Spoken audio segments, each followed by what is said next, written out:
And this week's top trender, a fair fight. Fighting for change. Fighting for change. And we don't need pennies. And we don't need pennies. Workers across the country fight for better wages. Increasing the minimum wage to a livable wage is really the only humane option we have. Raise your wage, McDonald's. While Senator Bernie Sanders fights Republican lies. Will raising the minimum wage help workers? Will it kill jobs? Sounds great until you ask the question, where does the money come from? Vermont has the third highest minimum wage. We have the fourth lowest unemployment rate in this country. How do you like them apples? Joining us now is Senator Bernie Sanders of Vermont. Senator, great to have you with us on the Ed Show again tonight. Appreciate your time. The question that person posed was, where does the money come from? I was screaming at the monitor saying that corporate profits are through the roof.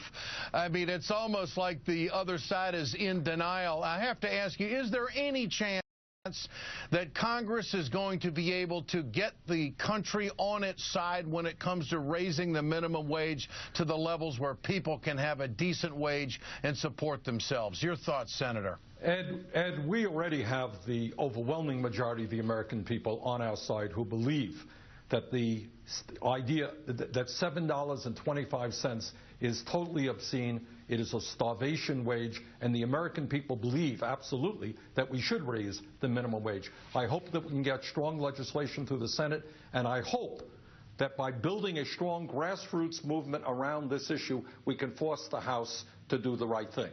Bottom line is, we have a collapsing middle class. We have far too many people living in poverty, and one of the reasons for that is we have tens of millions of people working at starvation wages.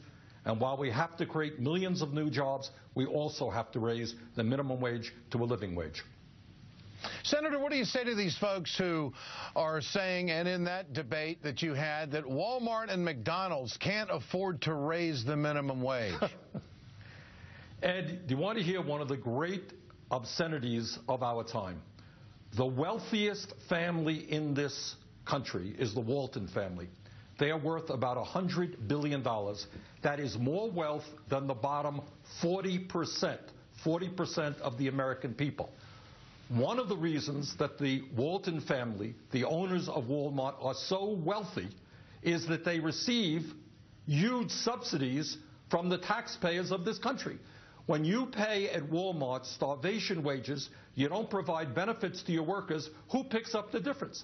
The answer is that many of the workers in Walmart end up getting Medicaid, they get food stamps, they get affordable housing paid for by the taxpayers of this country, while the Walton family remains the wealthiest family in America. If that is not obscene, I don't know what is.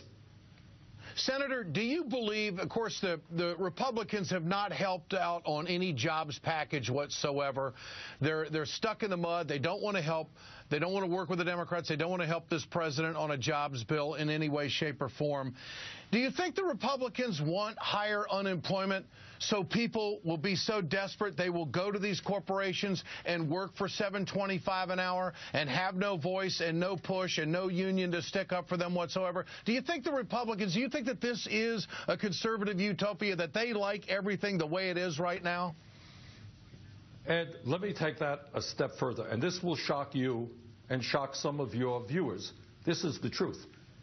The fact of the matter is that there are many, many Republicans in Congress right now, perhaps the majority, who not only are opposed to raising the minimum wage, they want to abolish the minimum wage.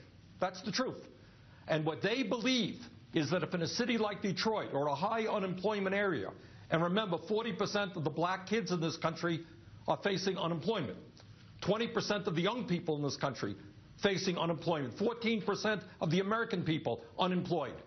They believe that if they can hire, if an employer can hire a worker at $3 or $4 an hour, that's fine. That's freedom. Get the government out of the business of regulating a minimum wage.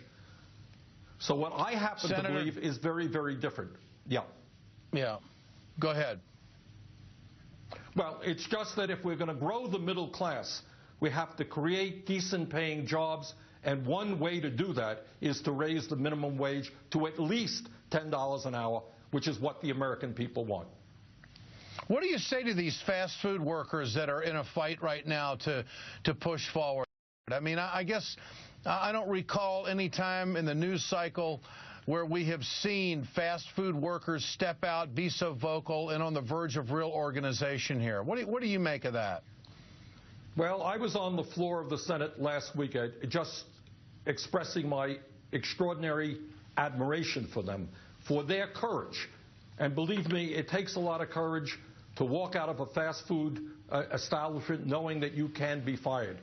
What they are doing is standing up not only for economic justice for themselves, they are standing up for all working Americans in saying that we have got to create a situation in this country where we are creating decent paying jobs, not jobs that are paying a starvation wage. So I have a lot of respect for what these young people are doing.